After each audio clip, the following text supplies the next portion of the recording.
Okay, hello everybody. This is M. Faust Tan, 1945, and this is another presentation on ontological math. And today's topic is computer science monads for ontological mathematicians, the symbiotic relationship between computer science monads and ontological math monads.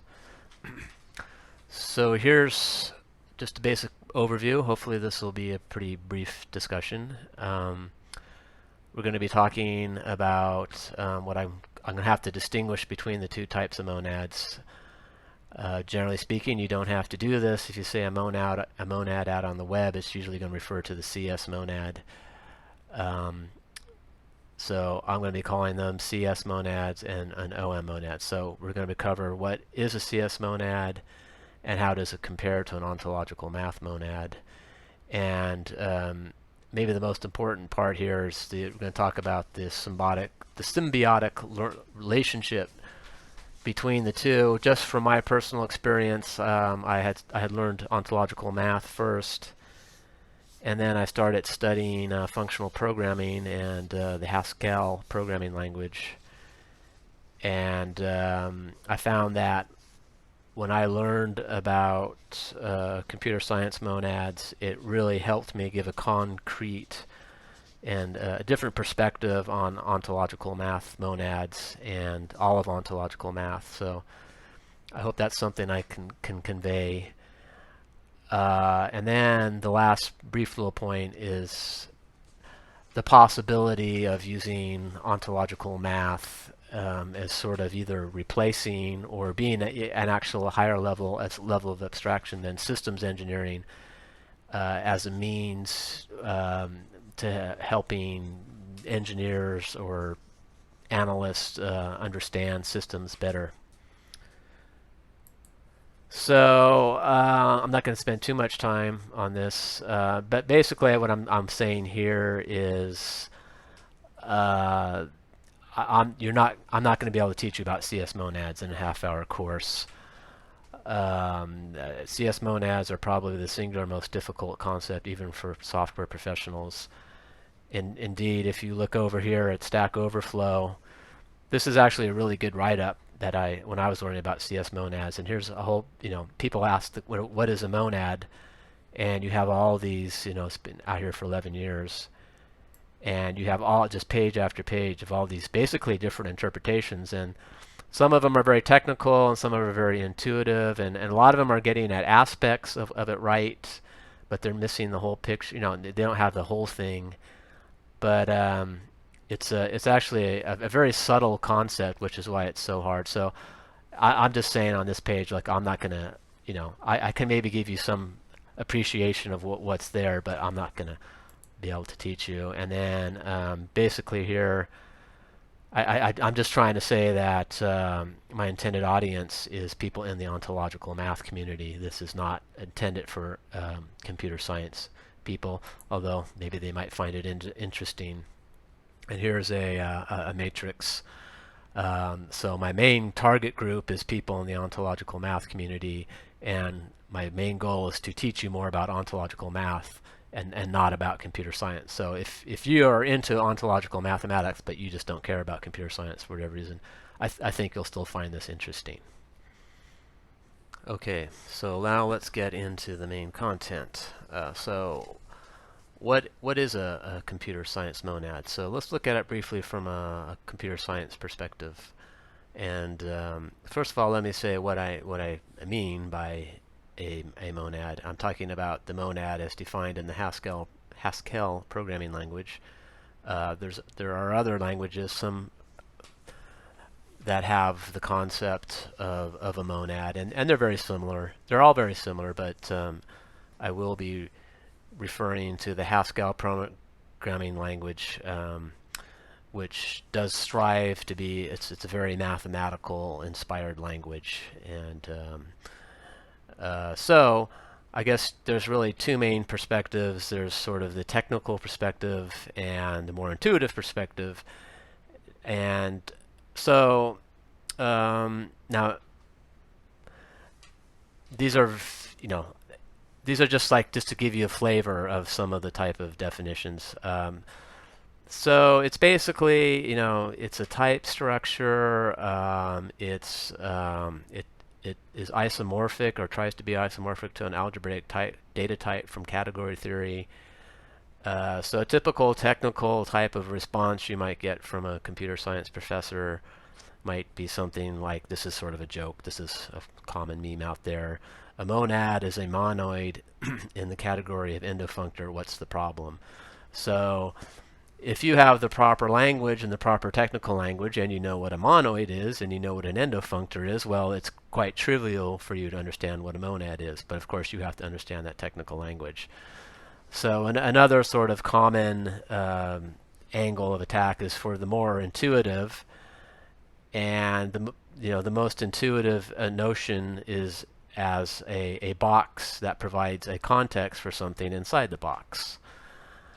And this will make more sense later as we learn about pure functions, because pure functions do not have any context. They only have content, and a pure function doesn't have any context. So a monad provides context for a pure function. And the most crude version of all is to say a monad is a burrito, which I think is actually not that bad, really. Once you understand what a monad, that's actually not that bad. But if you don't understand what a CS monad, that's the problem with the intuitive notions, is that they're so vague, they don't really give you anything solid to hang on to. So that's about it. As I say, I'm not gonna.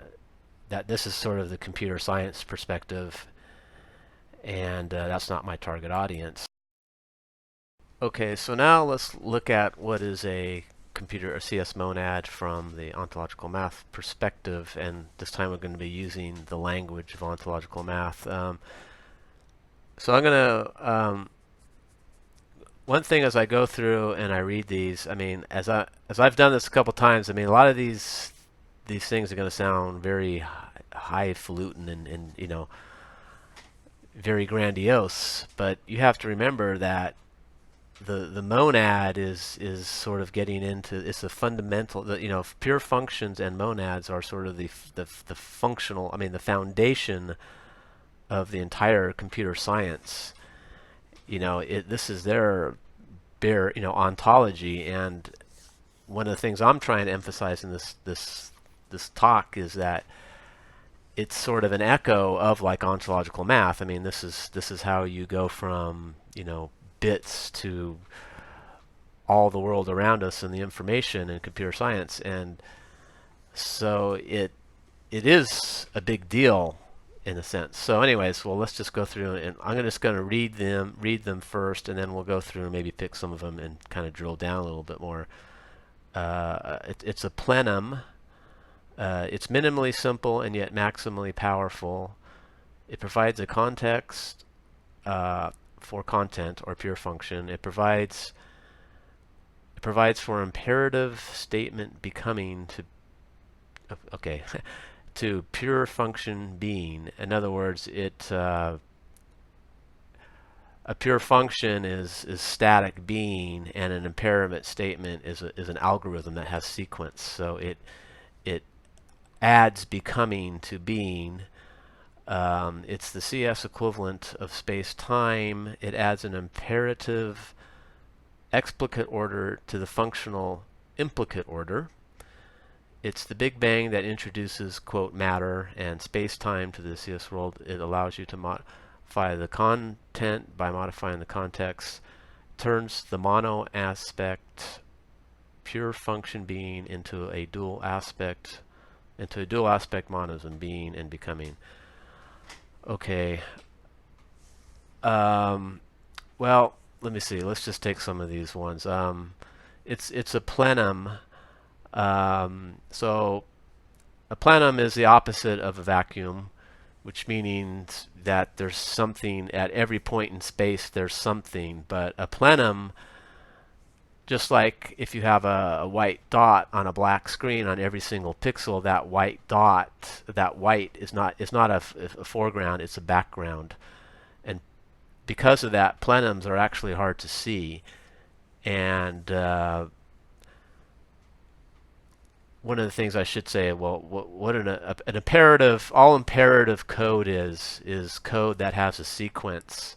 Like you have x equals 5, y equals 6, z equals x plus y. That's, you execute the first statement, the second statement, third statement. That's an imperative statement. And that's something that pure functions do not have that ability without introducing the monad. But anyways, that's one of the reasons why it's so hard for even computer scientists or programmers to understand what a monad is, because it's everywhere. Not that it's so weird or so rare. It's just it's so prevalent. It's hard to see it. Just like a fish has trouble understanding water. It's minimally simple and yet maximally powerful. Well, that should remind you of something. That should remind you of what Leibniz, what he talked about monads, and it's interesting. A lot of people will say a CS monad is like one of the biggest insights that has come along in computer science in the last 50 years. And other people will say it's trivially simple and it's not that big of a deal. Well, they're actually both right. It depends on which aspect of it you're looking at. Let's see what else I want to talk about here. Allows you to modify. Yeah, some of this is this is actually an interesting one. It allows you to modify the content by modifying the context. This is more of a computer science perspective, but you can make, if you modify the context, like if you put everyone, you could either make everyone taller by making everyone taller, or you can make everyone in effect taller by putting them in a scaled down room. So you can get some interesting effects where you can start modifying the content, or I'm sorry, the context, instead of not modifying the content, which is kind of it's a different way of thinking.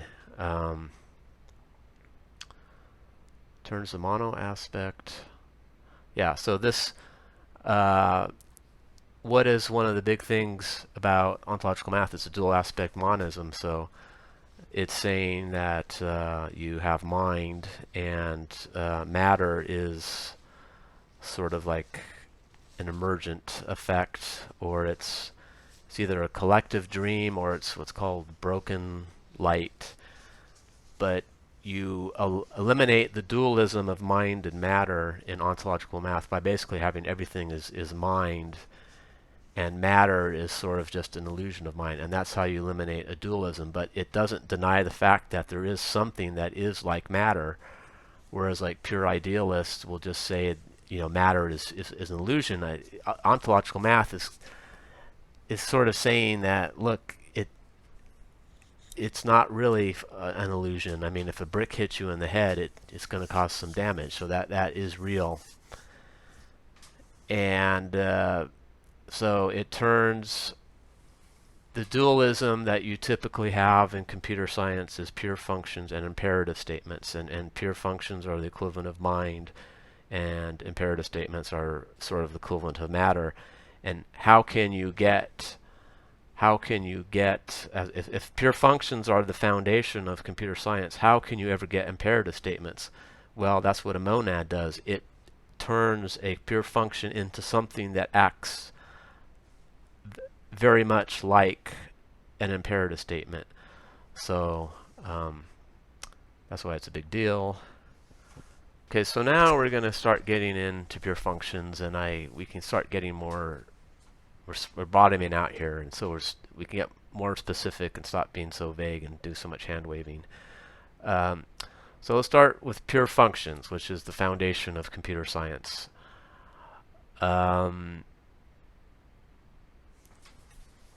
There's every single programming language out there has a concept of a function, but they're nowhere close to being a pure function, which is a mathematical concept. So I'm going to try using the graphical pad here for the first time. So basically, you can start with math. What happened here?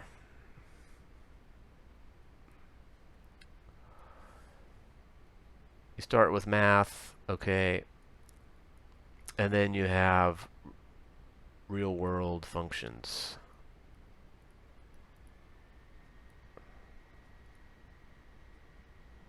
Like in C. So I would say like this is like C.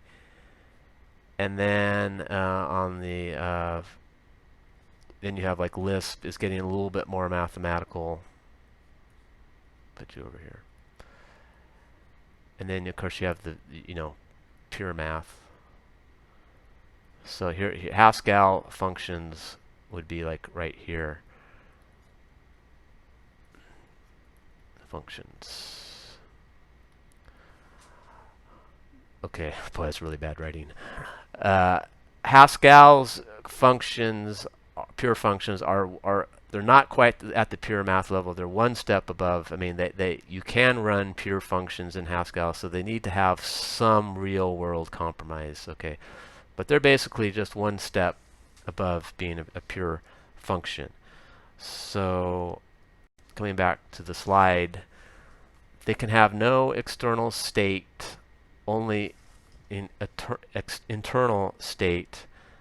So that basically means if we can think of, let's say, a function is just a standalone thing, it can have internal, in effect, things like this, but it cannot reference to anything. If you have like an x out here, it does not have access to that because it's pure content and has no context. So it can't refer to anything outside itself, and can have no side effects like writing to a disk or modifying a variable, which is what almost all computer science is. Has no sequenceability and can only run in parallel. So you cannot say run this and then run this and then run this. It just everything is in parallel. So you can't say x equals 5. You say x equals 5, y equals 6, x equals z equals x plus y. You can't guarantee when you run this statement that these have already run beforehand. They're all going to run at the same time. So when this runs, these values won't be set, and ignoring the fact that they're outside of it itself anyway. So this wouldn't work for two reasons. These are what's called imperative statements. These are imperative statements.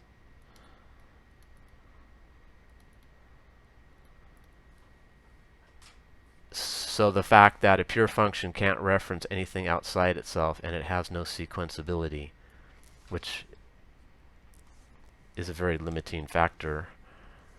But the advantage of keeping them very simple is they're very mathematical and they're very pure and they're very easy to analyze mathematically.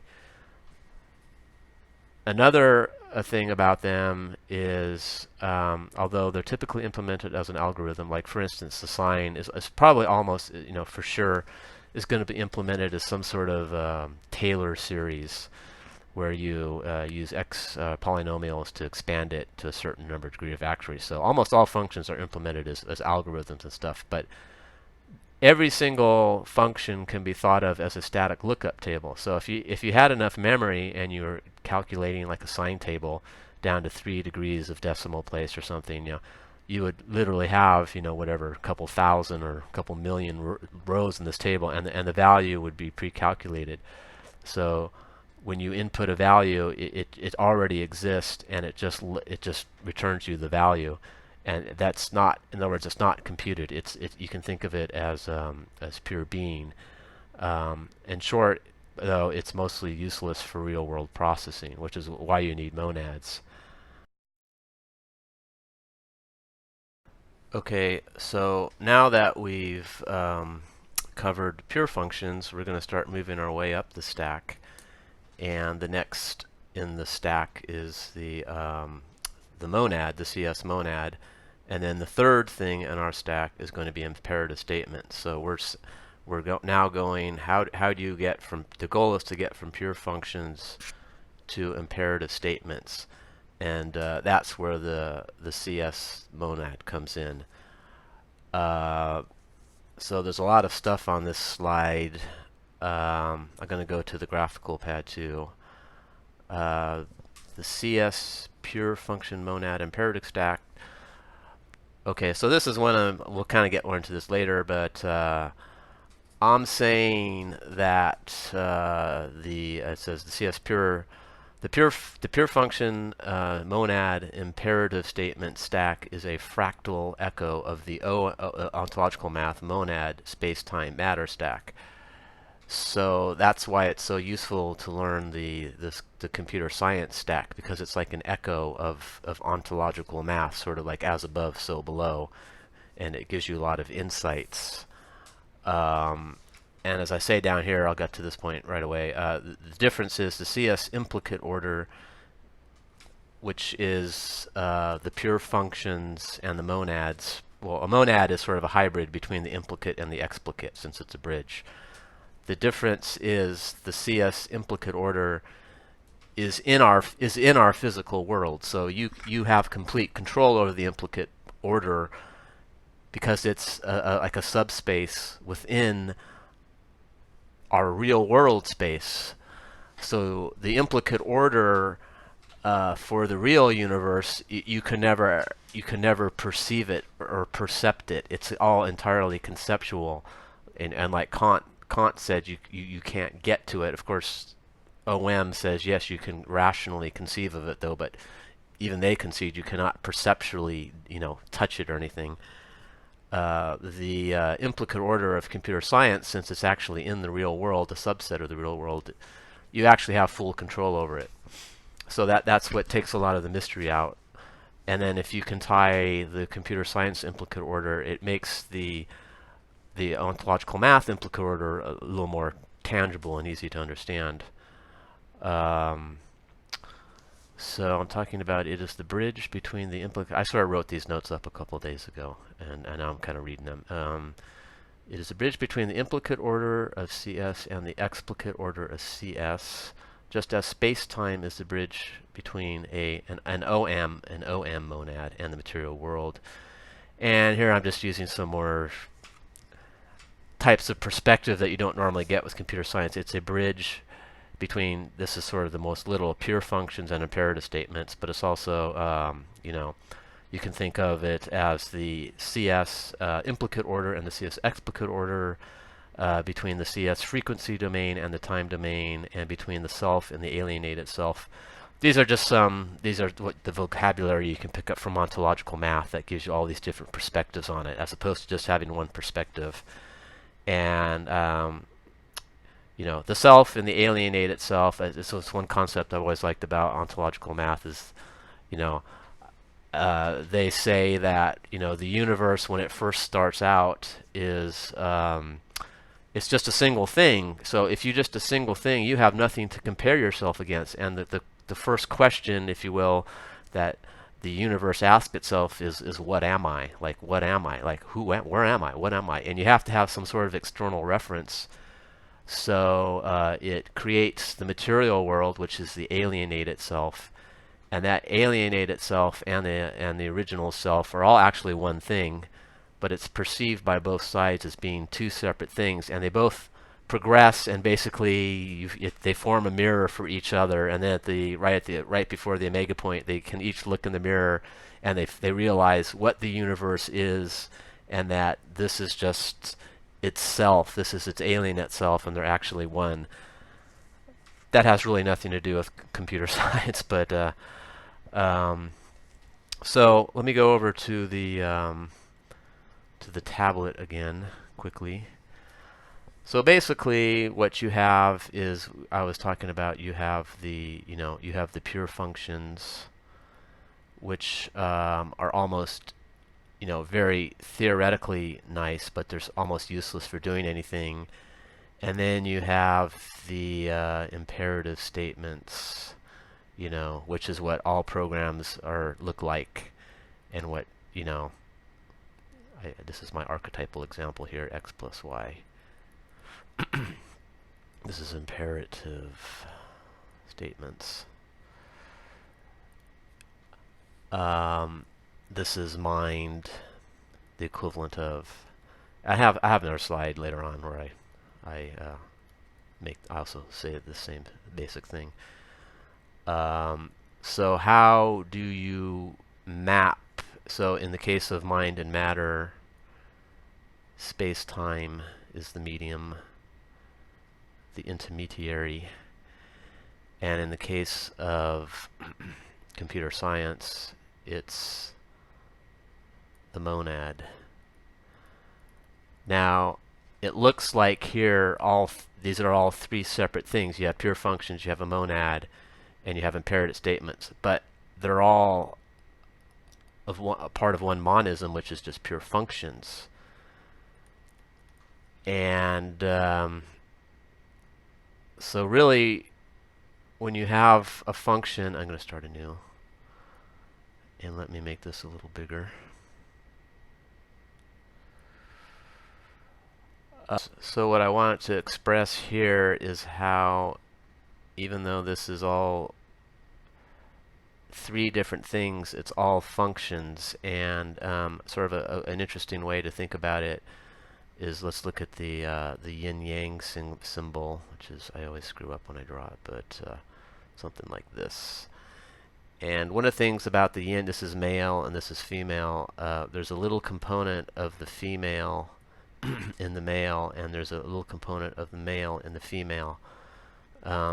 Likewise, with a function, I say a function a pure CS function has no context, but and you should think of it entirely as being, but that's not really true. So let's just sort of draw a table. This is a function, and here's the input. 1, 2, 3. And let's say this function is the squared function. So 1 squared is 1, 2 squared is 4, 3 squared is 9.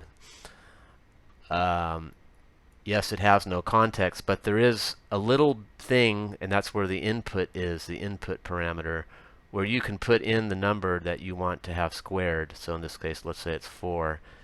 And there's a little bit of an output here, which is the result.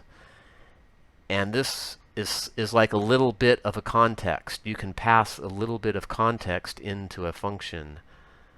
So that's like this. So like, let's just think of the yin-yang symbol. You can sort of transform it. If I draw this as hatches, right?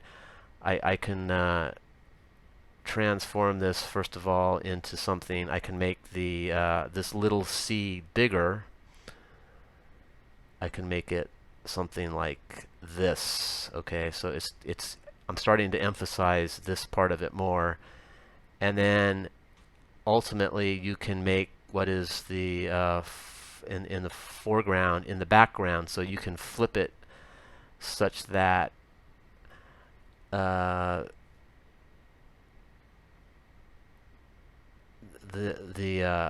this little seed, which is the little context part, is now in effect like almost a dominant part, and it's like it's providing a context for this part. And I'm going to do these little circles. So this is the.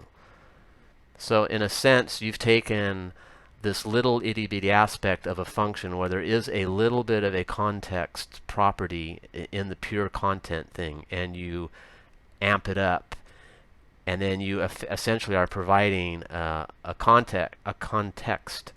But if you look closely at the context, it's not. Here's the thing in the center. There's always like a little hole, you see, where it's still just one thing, So everything is still, even though this looks like a context, it's still a function, and it's a function wrapping a function.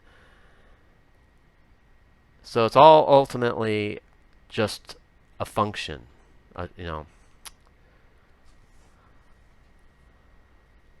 Okay, so now finally we get into this is really the main slide of the presentation here. And if I could have just gotten away with if I could have just shown you this one slide and have it made sense right from the beginning, I would have done it. And this would be this would have been a 5-minute presentation. But it's what we've covered so far is we had to do that in order for this to sort of make sense here. So what we have here is I'm calling them stacks. So you have two orders. You have the implicate order and the explicate order, and or you can think of this as being the frequency domain and being the implicate order, or you can think of this as being the time domain and becoming. Now, as you'll see, like I'm not necessarily suggesting, you could put quotes around some of this, like this, on the OM side, they would literally say like this is a frequency domain, and you can do a Fourier transform to go from the implicate order to the explicate order. I'm not necessarily suggesting you can do that, strictly on the computer science side, but the analogy kind of still holds. So this is all, I'm not necessarily meant for all this to be taken, literally. But it's all to help everyone just intuitively understand things. So the basic stack is, well, it's basically you have the arca, and there's also a sub property of the arca. You want to say it's a sub part, but it's a subtle thing that like in the case of ontological math with the monad, the wave, the aspect is not a part, because then if this thing called was a subpart, then that subpart would then be the arca. So, but the main thing is an arca, and the sort of sub part of it, even though it's not a part, is an aspect. And then on the explicate order, the main thing is you have matter, and this is sort of just like abstract matter and abstract. These are all abstract concepts. And here we'll get into the instantiation of what they mean in each stack. And so you have space-time is sort of the intermediary between the implicate order and the explicate order. So on the ontological mass, on the OM side, you have their monad, and the aspect is a wave. Like you can think of a monad as a totality of all the different possible waveforms. And I am glossing over the whole. I know there's the whole flowing point mechanism, which I'm not 100% clear on that, but talking in broad strokes here. And then you have space-time, which is created from broken light somehow. And then you have the material worlds. And so, because my audience is people who already read this and know, I'm not going to go into detail explaining this, and I'll admit some of it I'm not quite clear on myself, but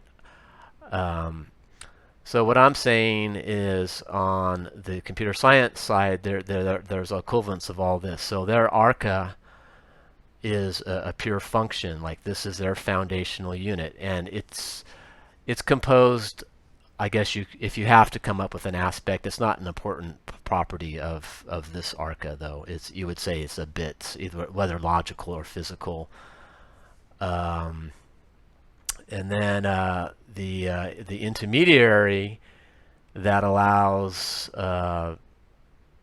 other functions to communicate with other functions, the sort of leveling field, the space-time is the monad, and then you have the equivalent of the matter, the imperative statement. So assume, now you could, for sake of argument, you have to say, okay, this is my sort of hypothesis or sort of my analogy theory. So I'm sure there might be some people out there who would say, no, I don't quite think this is quite right or something, but let's just assume it's true for now, let's just look at what you can get when you do this. So one of the things that you'll notice is that the Leibniz or the OM monad and the CS monad are on different tiers in the stack. So the OM monad is the ARCA, but the pure function is the ARCA and the CS. And the CS, the monad here, is the intermediary, and it's not the ARCA. And this is why they're different. But on the other hand, they're sort of the same. If you sort of look at them from the right angle, they kind of seem to have some similarities, and that's because they're in this type of stack, and they're sort of on the same type of process of going from the implicate order to the explicate order. They just happen to be in different spots. So the other thing I wanted to say, I think that jumps out, is how you can substitute one analogy for the other. So, like, let's say you're trying to understand this broken light aspect of the ontological math, and it's not making much sense to you, and you don't get it, but you understand how a CS monad works. You can kind of substitute as a proxy temporarily your understanding of how a monad works to take some of the mystery out of this, and just to get you over that hump. And the analogy I would say that, in other words, you can substitute a different analogy for broken light. You could use a monad as sort of a proxy.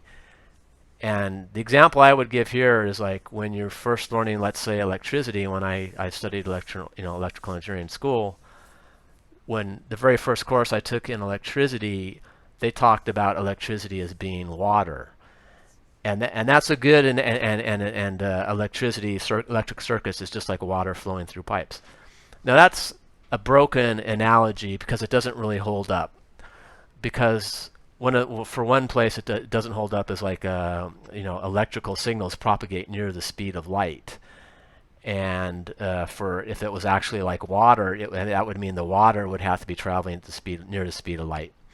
And it turns out electricity has a bumper car effect, and so it doesn't really act like water when you really start getting into it. But to just get you started, it's a great analogy. And likewise, if you're on even on if you're trying to understand CS monads and you happen to know ontological math, you can substitute concepts from ontological math to help you get over the hump, which is what I did. I borrowed a lot of ideas from ontological math, and then I found out when I just learned about this computer science stack, it helped me solidify a lot of the ideas. So that doesn't necessarily prove if, because like a CS monad is actually very concrete and very real. I mean, there's no doubt that it's real. It works. And this is more sort of a theoretical possibility. But it doesn't necessarily follow that just because this is true, then this has to be true. Eventually you want to be able to go down the stack on its own terms. But until you can get to that point, if you can use an analogy from one of the other stacks as a substitute or proxy, then that can help you get over that hump and not get stuck. And then let's look at some of the stuff down here. I think I kind of covered most of this stuff. We'll be talking about this more. An imperative statement is a fat function. That just basically means it's a function within a function. And most programmers live in the imperative statement world, a plenum. So seeing pure functions and monad is hard. So yeah, so basically what that's saying is that computer scientists are out here in space-time, and just like people living in space-time, it's very hard for them to see the implicate order. You can sort of think of these as like negative dimensions. It's very hard for them to actually see these things. And then I'm just saying that they're not one-to-one. The OM monad is different than the CS monad in that it's in a different tier. Okay, so now these slides I think should go pretty fast because I think I've covered a lot of the stuff. But so this slide is basically just saying, we're not looking at how not what a monad is, but actually how it's physically implemented. So a CS monad is a function in a function. That's not all it is. This is what's called a higher order function. and this is sort of the main part of how it gets its power. It's a very special type of function within a function, and that's more for the computer scientists to, if you really want to understand it to that level, have to figure out. As far from the sort of ontological math perspective, I just wanted to say a function is a pure function is kind of like a zero.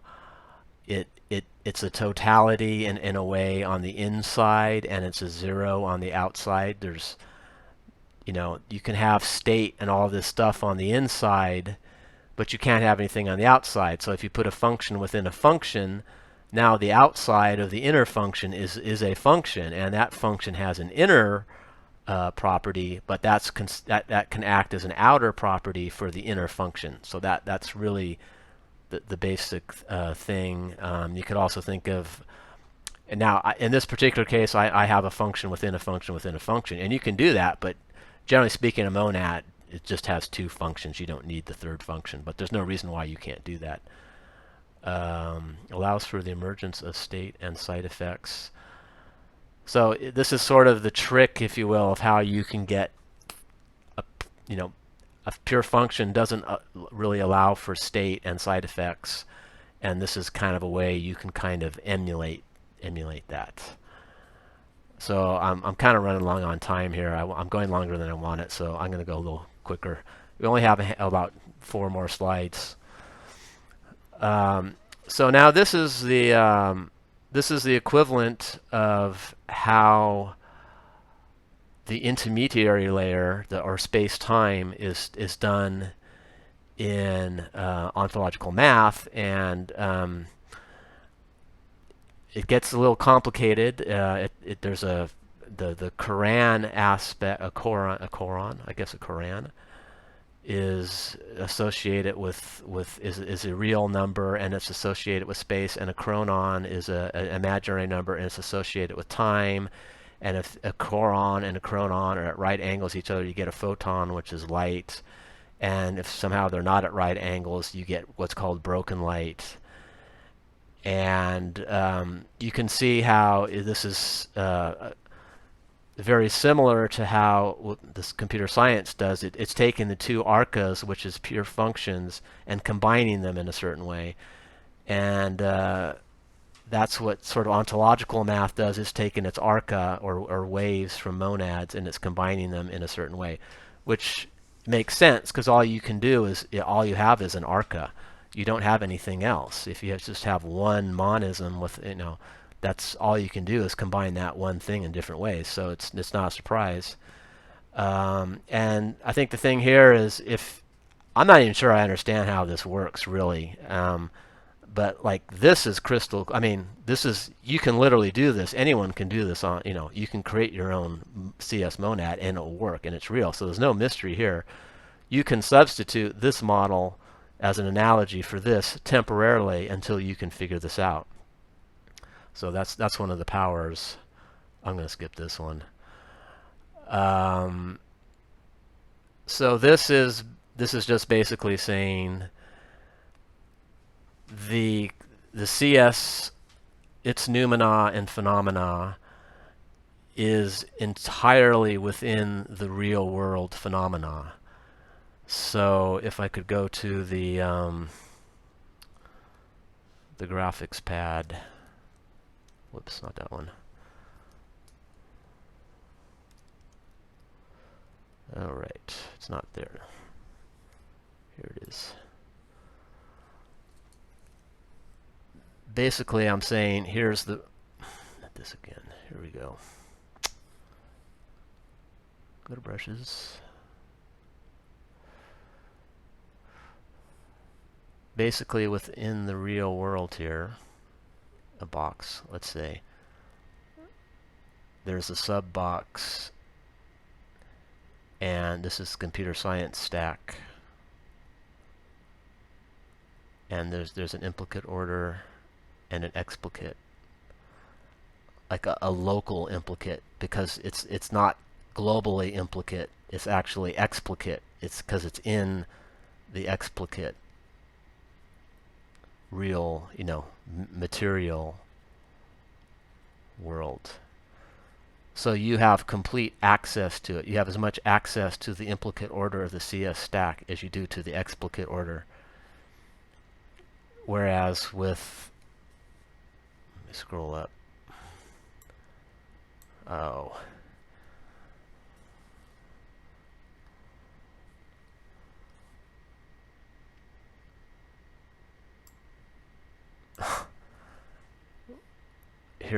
So let me just do it down here so I didn't draw enough space. Here's the explicate order of the real world.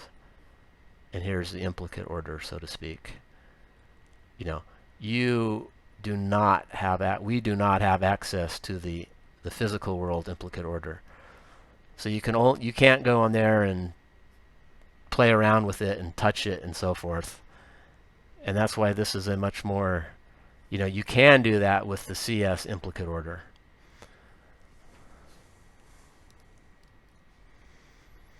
So that's all this slide is basically saying.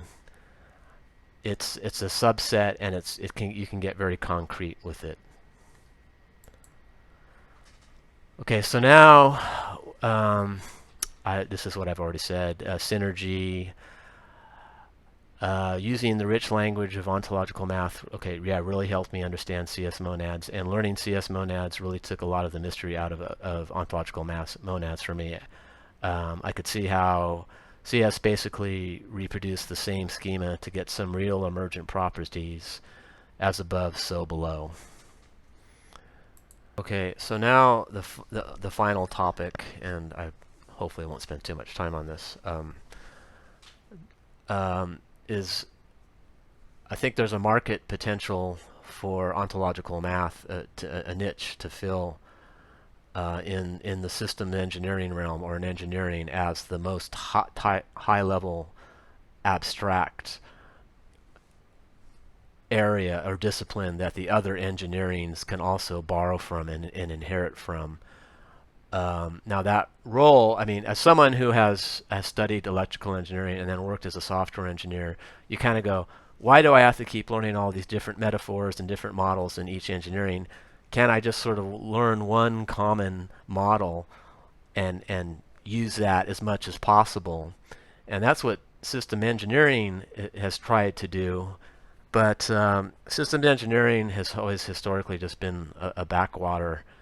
And I think the reason for that is because it doesn't have the private industry support, whereas the other engineering disciplines do. I mean, you have people out in the private industry who are software. You have software engineering departments, you have electrical engineering departments, and you have mechanical engineering departments. So I would consider that to be private support. So each of those engineering disciplines has sort of the university support or the public support, but there's also private industry support.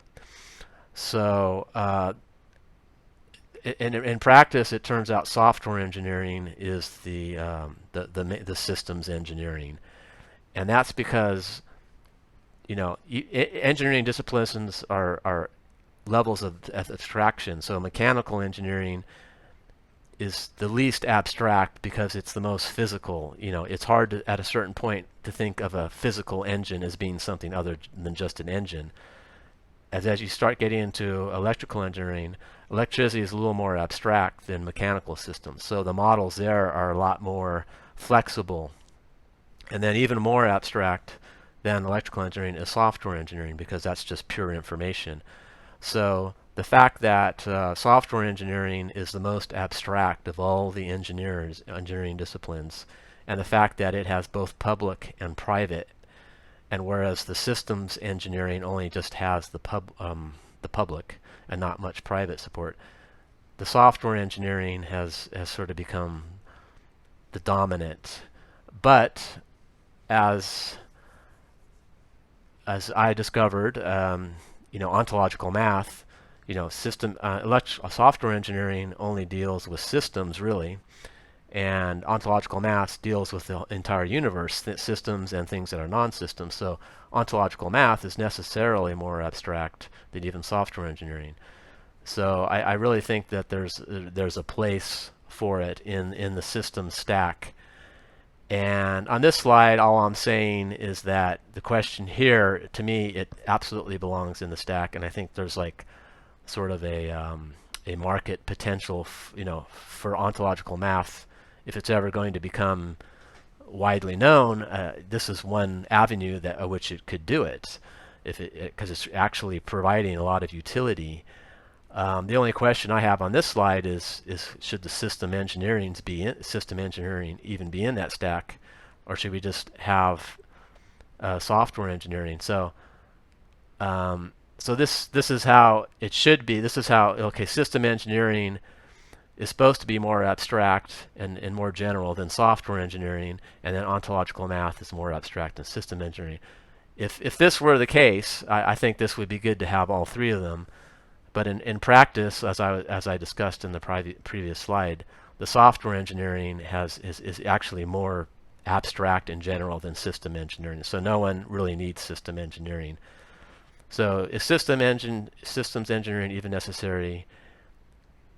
Can OM replace it entirely? My answer is I think it's still useful as long as it assumes its proper place. Okay, so that brings us to the end. I think I've gone a little longer than I wanted to. But what we did is we explored what a computer science monad is and how it relates to ontological monads. And one thing I hoped I conveyed is you can see the sort of isomorphic nature between the two systems, and one's a fractal echo of the other, as I'm calling it, and that there's a synergy between the two of them. And then we also briefly explored, I think, a good opportunity for ontological math to gain some traction, especially among engineers. I think engineers will love love ontological math. And that's something for the community to consider, because I know they're always looking for ways to increase their exposure. So that's it, and thank you for listening.